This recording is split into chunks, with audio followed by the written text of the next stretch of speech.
105.0.1 a respeito das brincadeiras. A extrema necessidade que esta sociedade consumista impôs às crianças de terem muitos brinquedos é um dos sinais mais fortes da exacerbação da condição protética. Brinquedos dados tendem a inibir a invenção de brincadeiras por parte da criança. As regras já vêm prontas, e não será este um sinal perigoso de que devemos andar por essa estrada das coisas, ao invés de andar por uma estrada nossa? E não tenho dúvida de que as brincadeiras mais alegres são as mais livres. Correr para tentar pegar alguém, brincar de esconder-se, jogar bola, subir em árvore, soltar raia ou pipa, nadar em rio. Não quero dizer de modo algum que não se poderia, enfim, dar presente, brinquedo para uma criança, para um filho, mas levantar um questionamento do quanto muitas vezes as crianças estão sendo ensinadas a serem excessivamente possuidoras. A questão não é a quantidade de brinquedo, muitas vezes, que a criança tem, mas a maneira como se relaciona com os brinquedos. Se ela dá o seu próprio direcionamento para as brincadeiras, se ela cria suas regras, se ela inventa, ou se ela segue exatamente o que lhe é imposto. Porque isso me pareceria ser um percorrer da estrada das coisas, e não um percorrer de uma estrada própria, da sua liberdade, da sua inventividade. 105.2 A juventude tem começado cada vez mais cedo e se prolongado cada vez mais. A precocidade, a velocidade com que se pretende deixar a infância e a demora para se envelhecer atestam que escolhemos a juventude como o período ideal da vida. Então, a adolescência já está começando cada vez mais cedo. Antes, de certa forma, ser jovem significava ter entre uns 16 e uns 30 anos. Hoje significa ter entre 12 e praticamente até o fim da vida, né? Como se a velhice não acontecesse mais, né? De certa forma. Os produtos, as roupas, a eficiência da moda, a escolha das músicas, das danças, a matrícula nas academias, a escolha dos lugares a serem frequentados prolongam, assim dizendo, a juventude. E tudo se deseja menos que o tempo passe. Então, a juventude ela foi escolhida como um período que tem que ser imobilizado, por assim dizer, em que ficaríamos encantados para sempre na fase juvenil. E eu noto com isso que a prioridade não é a sabedoria, não existe essa priorização, mas sim a beleza física, e diga-se a beleza artificial, criada e recriada constantemente pelas exigências das sempre novas sociedades. A beleza que não muda, pois ela muda constantemente para permanecer a mesma, sempre atual. Enquanto isso, a sabedoria fica para os velhos, quando eles ainda existem. Ou seja, justamente para aqueles que não se deseja ser. 105.3 Parece difícil, neste momento, haver uma inversão, isto é, uma priorização da sabedoria, com a compreensão e a aceitação da passagem do tempo, por exemplo. A tendência que noto demonstra que a humanidade quer expulsar de suas características a velhice. É evidente que, no que se refere à saúde, parece razoável prolongá-la pelo maior tempo possível, desde que se saiba o que fazer com ela. Mas não se quer, ao estender a juventude, a saúde. Se quer estética, e uma certa estética, para causar desejo e inspirar prazer. Demonstramos com isso que não buscamos o que somos, seres que avançam em direção à morte, mas procuramos o que aparecerá aos outros, uma aparência agradável, já que consideramos desagradável e inconveniente parecer acabado. Se priorizássemos a sabedoria, tornaríamos mais belos nosso espírito e nosso corpo. Nossa face receberia um traço que nenhum creme, nenhuma plástica são capazes de oferecer. O traço de uma profunda luz, a qual não se pode precisar se está apenas nos olhos ou se emana de toda a face.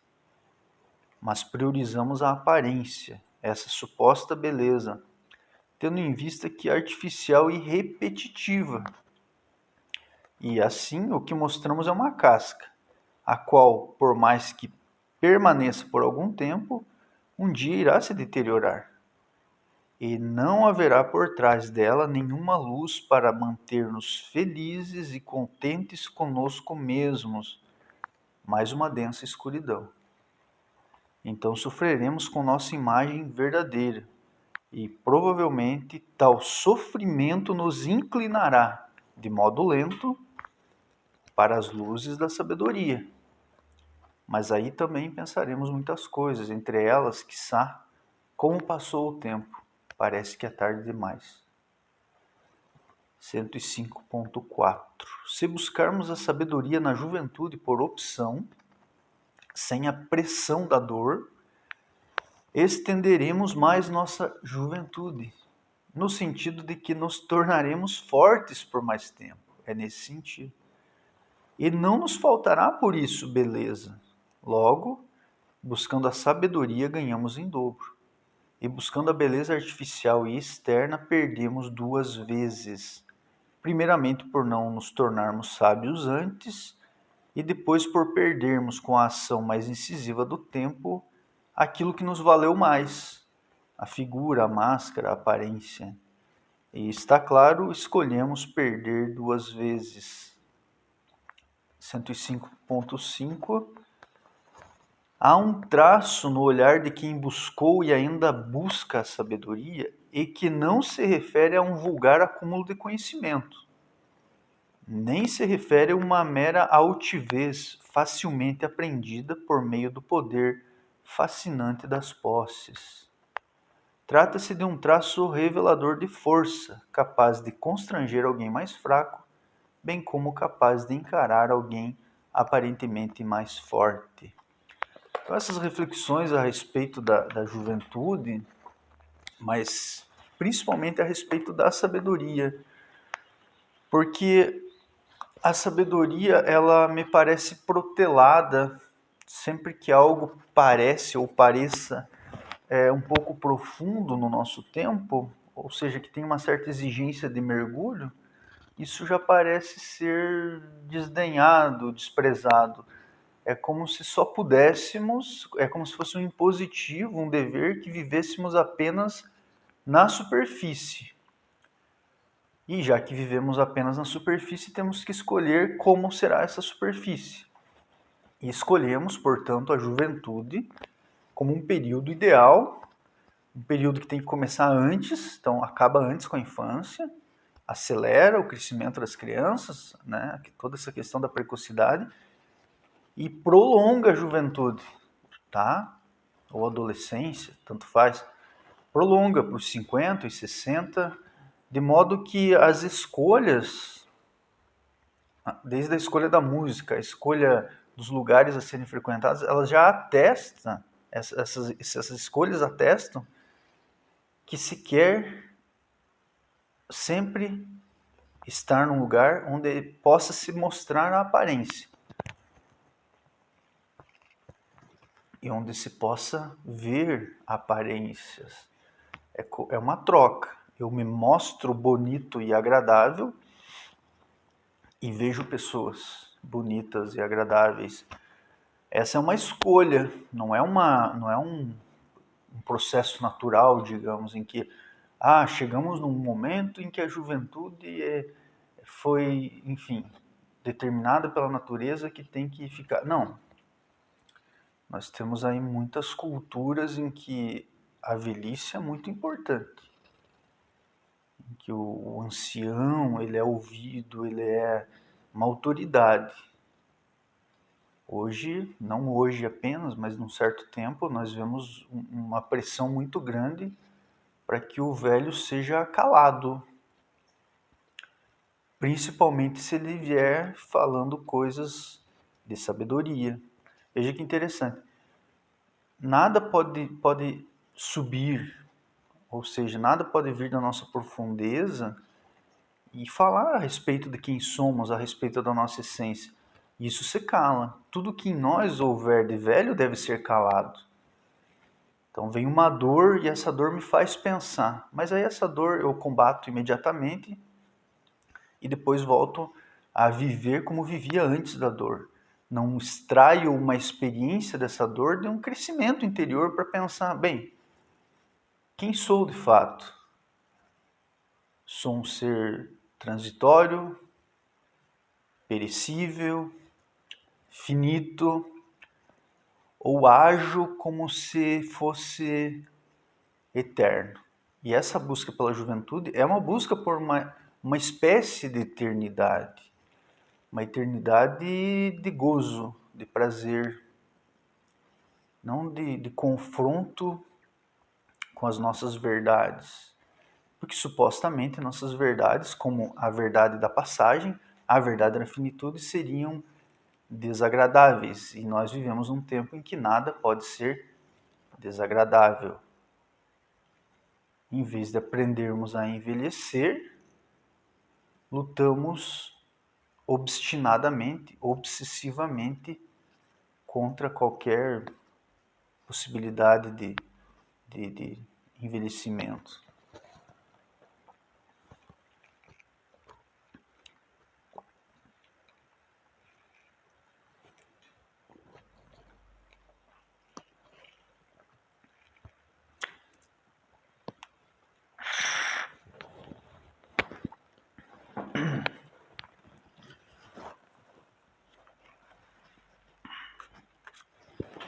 Cento e sete. Na proporção em que a expectativa de vida aumenta, nossa paciência diminui. Vivemos sim o dobro, o triplo do que se vivia em média há 100, 200 anos, e ainda estamos antes do ciborgue. Mas trata-se de uma vida que se faz instantânea, com projetos curtos, imediatos, na ânsia por resultados, na afobação para não deixar nada para frente. Ler um romance de 1000 páginas não pertence ao nosso tempo, apenas a uns poucos que parecem não pertencer a esta época. Guerra e Paz, Dr. Fausto, Grande Sertão Veredas, O Homem Sem Qualidades. O que disto se pode saber em 50 caracteres? Pois é isso que se sabe. Mergulhar num estudo de piano dos 8 aos 18 anos não faz parte da nossa atual situação. Tampouco preparar-se para ser escritor desde os 14 e saber esperar.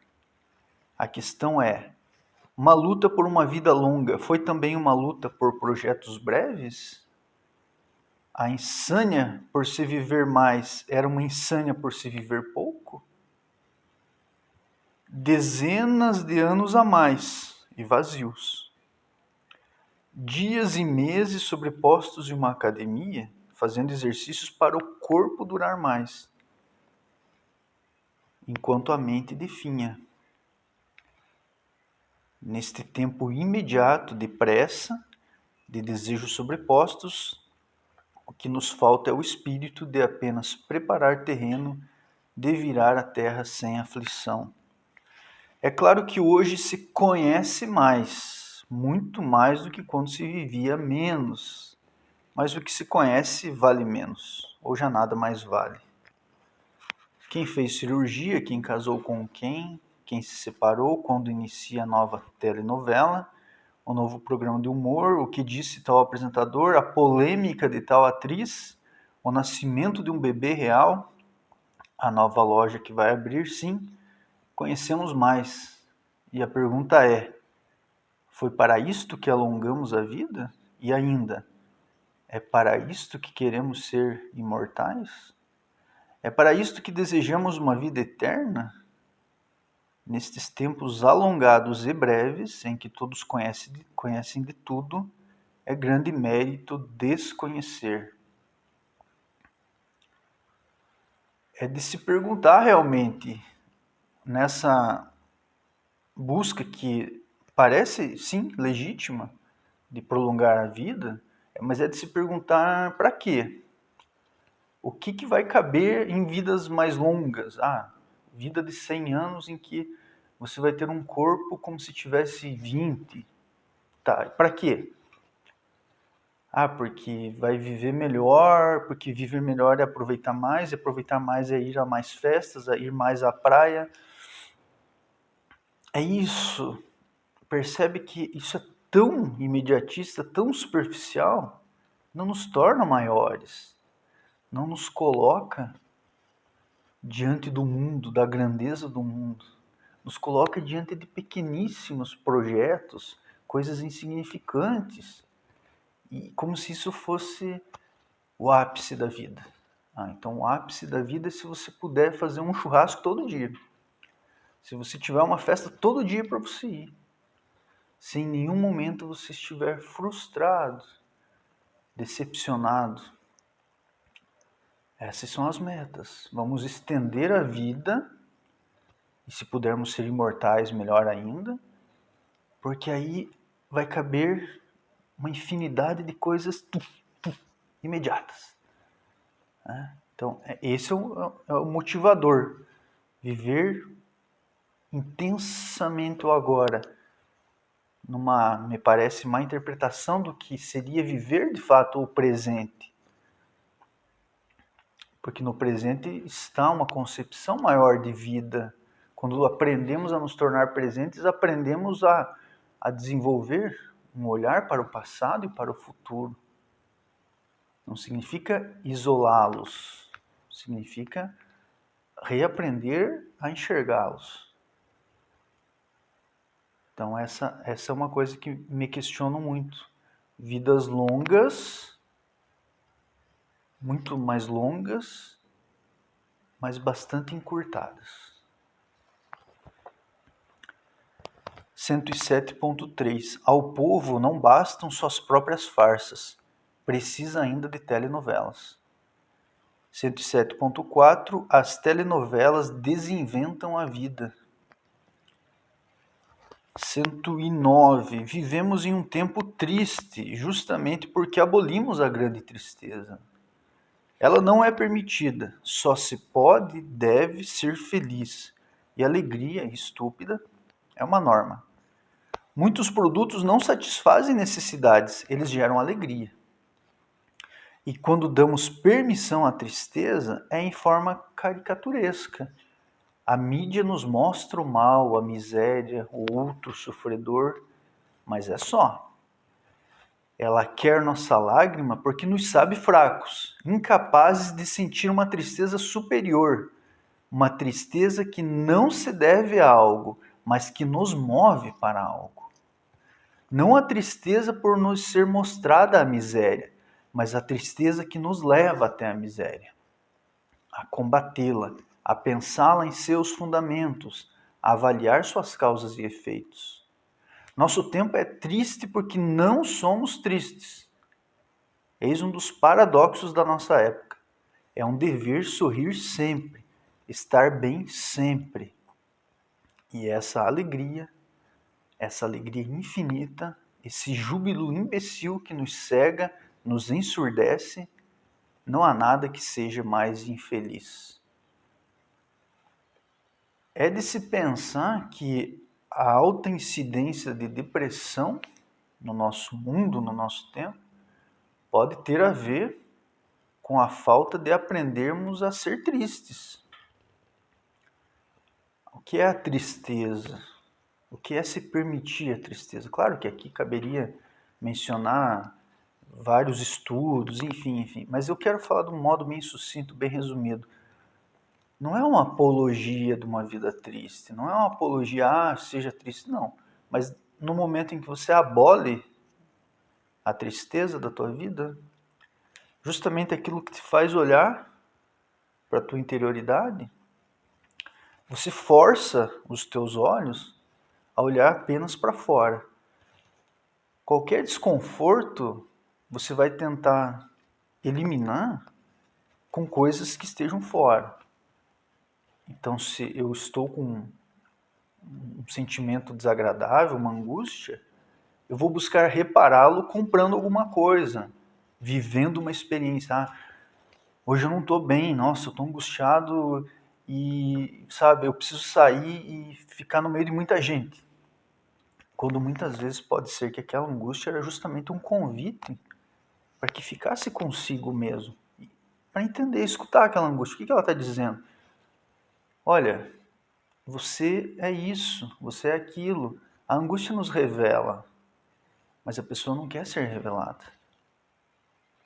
Ela quer justamente estar num lugar em que ela possa ser outra coisa que não ela própria. E aí essa insânia, essa felicidade forçada, essa felicidade artificial, talvez responda pela quantidade, pelo alto índice de depressão. Aí a gente pode falar do suicídio. Não é, vou reiterar, não é defender uma vida triste, mas acolher a tristeza. Assim como a tristeza, a alegria vai precisar ser acolhida. A alegria, ela vem de uma vida em que encontramos as nossas verdades. Ela surge, ela não precisa ser forçada. E se ela é forçada, é uma violência. Então, agimos com violência para conosco mesmos quando nos imputamos, quando nos forçamos a excessiva alegria. É preciso estar bem sempre. É preciso jamais estar mal, jamais sentir um desconforto.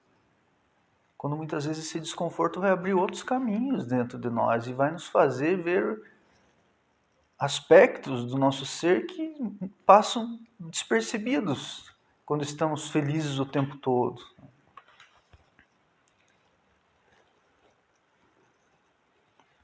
109.2 dizia a dialética do esclarecimento: divertir-se significa estar de acordo, não pensar no sofrimento.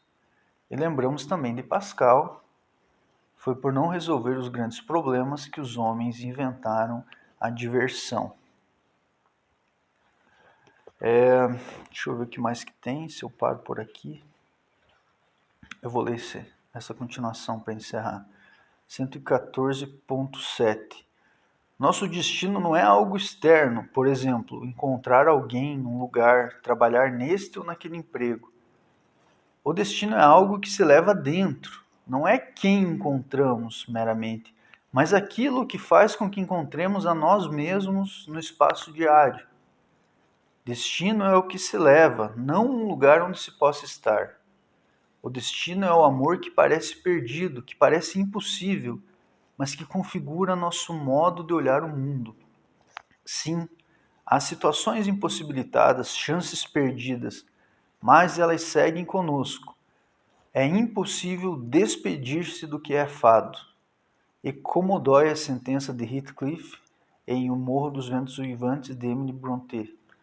O mundo inteiro é uma terrível coleção de lembranças da existência dela e de que a perdi. Fantástico. 122.1. Não há nada mais perigoso do que tratar como inofensiva a alegria da cultura de massa. 123. Ou a internet nos tornou mais imbecis, ou revelou com mais competência a nossa imbecilidade. 123.0. A internet é a nossa desconexão com a vida. É evidente que tudo vai muito em função de como vemos as coisas. Eu sempre falo que é uma questão de posicionamento. A coisa em si pode não ter lá tanta importância, mas quando ela se torna excessiva e é conduzida para um uso quase que patológico, é evidente que ela se torna um problema. Mas as reflexões desse capítulo, modo de ser, pretendem justamente nos fazer olhar para a maneira como procedemos conosco mesmos. a nossa condição protética vai definindo a maneira como nos situamos no nosso dia a dia, como nos situamos perante as pessoas, vai mostrando as nossas escolhas, vai mostrando as escolhas que fazemos para os nossos filhos.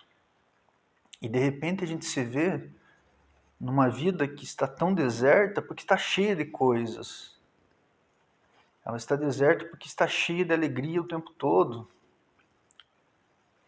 Ela está vazia porque nos enchemos demais daquilo que não é nosso.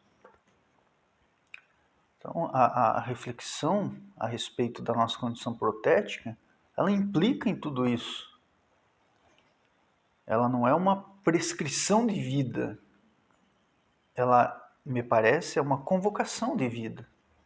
Como a poesia é uma convocação de vida, como a música. E o que é uma convocação de vida? É olharmos para o nosso viver e senti-lo como sendo nosso, como sendo uma posse nossa, não como sendo algo alheio, não como sendo algo que temos que obedecer regras. Vive-se assim, tem que ir a esses lugares, precisa viver desta forma, mas encontrar a sua forma, uma forma que, encontrada com verdade, vai ser uma forma de respeito pelo outro. Quando olhamos profundamente para nós mesmos, aprendemos a nos respeitar. Isso vai espelhando num respeito pelo outro, numa convivência melhor, pela profundidade do outro, um respeito por essa profundidade que existe em todas as pessoas, enfim. E é nesse sentido que eu enfatizo a importância da sabedoria. A sabedoria não é um acúmulo de conhecimento, como eu falei. Eu li 1000 livros. Pode não ter sabedoria nenhuma. A sabedoria é esse olhar paciente, esse olhar sereno para o dia a dia, olhar para as experiências, essa escuta da vida, escutar a vida. O que a vida está me dizendo? O que a minha própria vida está me dizendo? Mas para isso eu preciso silenciar as coisas que estão em volta. O silêncio desprotetiza-nos. O silêncio é um elemento que pode nos construir a nós mesmos, porque eu deixo de usar as construções exteriores para fazer o meu interior, fazer a minha vida, e passo a me construir por meio de um silêncio que não somente escuta, mas também contempla, como eu já falei da contemplação. Então é nesse sentido que a sabedoria se mostra extremamente importante, para que não apenas tenhamos uma vida interior, mas a defendamos e façamos dela a nossa verdade. Porque aquilo que se esfarela no meu rosto, no meu corpo, isso é transitório, mas a sabedoria, ela permanece, ela persiste. Buscar a sabedoria é um profundo ato de resistência.